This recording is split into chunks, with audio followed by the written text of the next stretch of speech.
Hey guys, what's up? I told you that this video would be kind of cool, at least it's cool to me. It shouldn't take very long, at least for the first part of it. I mentioned that there would be a color change and it would not involve painting during my last video. So let's get to it without tripping over stuff. This is, hold on, this is what we're installing today, some carbon fiber. And I'll leave a link down below for you guys in the description so that if you should decide to get the same pieces, share the same company link so that you guys can check it out.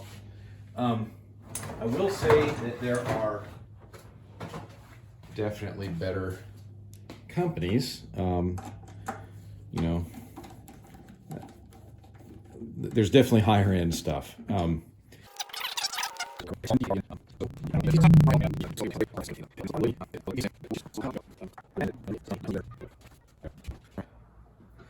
One other part that I was gonna attempt to share with you guys, and it looks like I really can't without taking off the air box, is the routing I did for my breather. And unfortunately I can't do it, and I apologize to the individual who asked. There is another video coming, and in that video I should be able to show you, because this is all going to come off the bike during that video. So hang in there. I apologize. I know I said it'd be this video and it's not. Actually, you know what? Let's just try to get a sneak peek. Stand by. So, it'll be hard to see. But you see that black part right there, center frame? That guy? That's one of the breathers. That's the rear cylinder breather. And what I did was, so typically those are routed up and into the air cleaner itself, right? They just go straight from the valve cover right into the air cleaner. And same on the front, goes right into the air cleaner. And you know, it's a positive crankcase ventilation system, just like you'd see on a car, maybe slightly different, but same concept. And what I did is reroute them. Yeah, you really can't tell. I'm sorry. I was hoping I'd be able to show you something in this video, and I cannot. It just, you can't see it. Anyhow, what I did, and I'll describe it and then in a later video actually show you, came off of each of the ventilation valves and ran them to a T, and then from that T straight down to the breather. So the vendor states that you should expect some fitment issues with probably the bolt hole alignment on each of the four corners of the piece. So it looks to be very close to factory in terms of fit, at least without putting it on the bike. So let's put it on the bike and find out.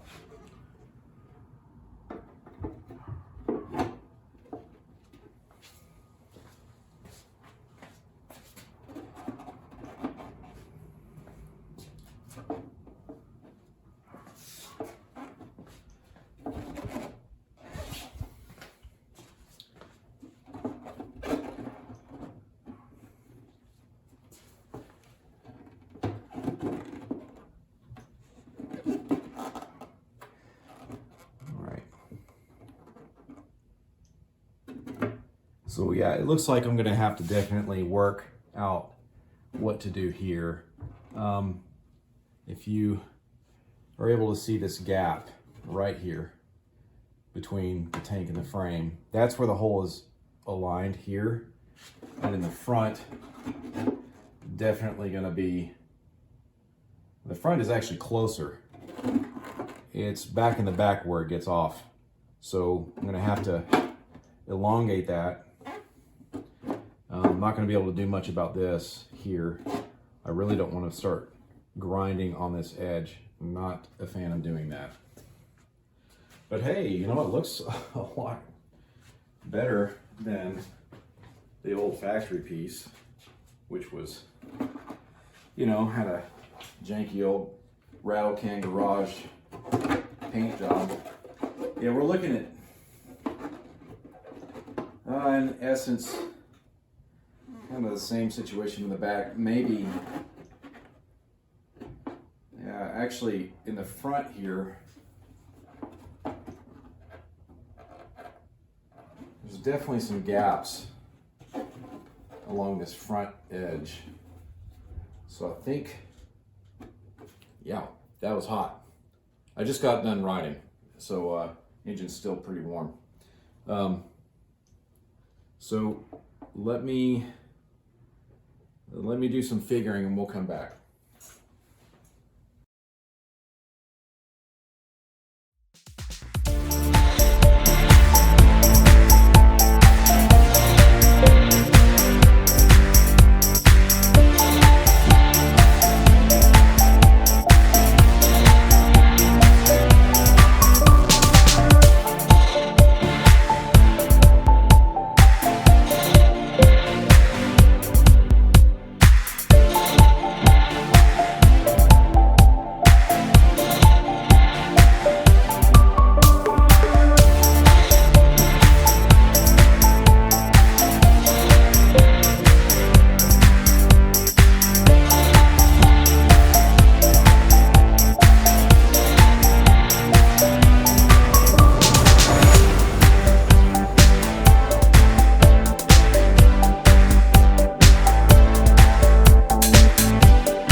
Guys, there we are.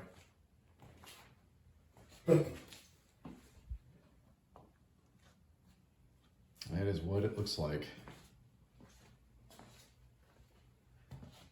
I got a tank protector. I don't like it, but you know, it'll do the trick. My jacket tends to, the zipper tends to wear on the paint, so anyways, I may get a different one, something that's wider that covers more of this area, because it really don't. I'm not up here on the tank that high. Well, you know, it's not a tank, but you know what I mean. Anyways, yeah, this is what we got. Another thing I got to do is, these are the factory bolts and they protrude. I got to find some different bolts. It's really the shank that's sticking out. So if I can find some Torx bolts that are the same size, have the same size head on them, so they look factory, that'd be kind of cool. I went down to the hardware store and they didn't have anything.